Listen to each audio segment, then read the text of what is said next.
everyone, welcome back to Deepshika Chemistry classes. Today we are discussing about wave nature of electromagnetic radiations. Before we discuss about this figure, we have to know few things. If we take any charged particle like electron, अगर हम एक charged particle ले electron के जैसा, तो क्योंकि ये charged particle है, तो इसके आसपास इलेक्ट्रिक फील्ड होगी.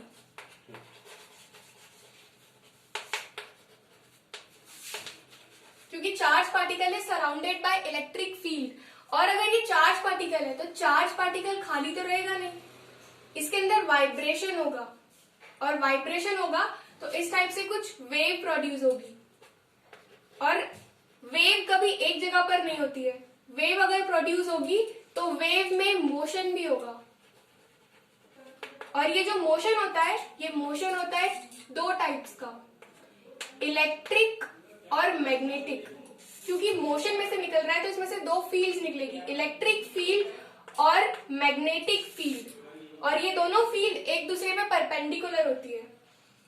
इसमें जो वेव हो रही है, मोशन हो रहा है, इस मोशन की वजह से इलेक्ट्रिक फील्ड मिल रही है. और जो हमारा चार्ज पार्टिकल है, तो चार्ज पार्टिकल की वजह से इलेक्ट्रिक फील्ड प्रोड्यूस हो रही है. तो ये अगर आपको समझ में आ गया है तो ये भी आपको फिर ये वाला फिगर समझ में आ जाएगा. ये जो हमारा z एक्सिस है, येलो चौक से बना हुआ है, तो इसमें ये जो z एक्सिस से निकला है, इसको हम कहते हैं इलेक्ट्रिक फील्ड. ये हमारी इलेक्ट्रिक फील्ड है. और ये जो है ऑरेंज कलर से जो दिख रहा है y एक्सिस से, ये है मैग्नेटिक फील्ड. ये वेव ऑफ, ये डायरेक्शन ऑफ प्रोपोगेशन है. ये दिख रहा है आपको, ये डायरेक्शन ऑफ प्रोपोगेशन पे ट्रेवल कर रहा है. और इलेक्ट्रिक और मैग्नेटिक फील्ड, जैसा कि हमने यहाँ पे देखा, दोनों एक दूसरे पर परपेंडिकुलर होती है. तो ये दोनों वेव यहाँ एक दूसरे पर परपेंडिकुलर है. इस डायग्राम को हम कहते हैं oscillation electric and magnetic fields emitted by charge particle. तो इलेक्ट्रिक और मैग्नेटिक एक दूसरे पर perpendicular. So there are few characteristics of electromagnetic radiations. They emit energy continuously in the form of wave. Wave means electromagnetic radiation, जो हमें यहाँ पर दिख रही है कि जो electromagnetic radiations है, ये wave के फॉर्म में एनर्जी कंटिन्यूअसली फ्लो करते रहती है. The radiations are associated with electric and magnetic fields which oscillate perpendicular to each other.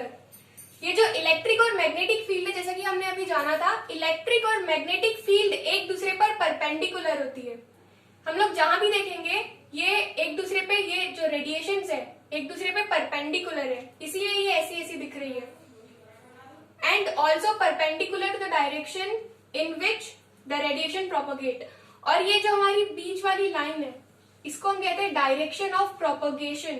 इस डायरेक्शन ऑफ प्रोपोगेशन पर भी ये है, ये परपेंडिकुलर है, 90 डिग्री का एंगल बनाती है. जहां 90 डिग्री का एंगल बनता है वो होता है परपेंडिकुलर. तो ये परपेंडिकुलर होती है. So our third characteristic is the wave travel with the velocity 3 into 10 raised to the power 8 metre per second. ये जो वेव होती है ये ट्रेवल करती है 3 into 10 raised to the power 8 metre per second की वेलोसिटी से. ये इतनी वेलोसिटी से आगे बढ़ती है. These rays do not require any medium. और ये जो इलेक्ट्रोमैग्नेटिक रेडिएशन है, इनको किसी मीडियम की जरूरत नहीं होती है. ये वैक्यूम में भी ट्रेवल करती है. जैसे कि साउंड को एक पर्टिकुलर मीडियम चाहिए होता है, लेकिन ये रेडिएशंस को कोई मीडियम की जरूरत नहीं होती है. इसका हम अच्छा खासा एग्जाम्पल देख सकते हैं कि सन की जो रेज है, सन की रेज स्पेस से ट्रेवल करके हम तक पहुंचती है. तो वो सब, ये जो सन की रेडिएशन हुई जो हम तक पहुंच रही है बिना किसी मीडियम के, तो इसे हम कहेंगे इलेक्ट्रोमैग्नेटिक. इससे रिलेटेड हम लोग अभी कुछ और चीजें हैं जो पढ़ना है, तो वो हम नेक्स्ट वीडियो में देखेंगे. जैसे कि wavelength, frequency, velocity, wave number, ये सब हम लोग देखेंगे जो हम लोग पहले पढ़ चुके हैं. वो टॉपिक्स क्रिस्ट एंड ट्रोज जो है, तो ये हम नेक्स्ट वीडियो में देखेंगे.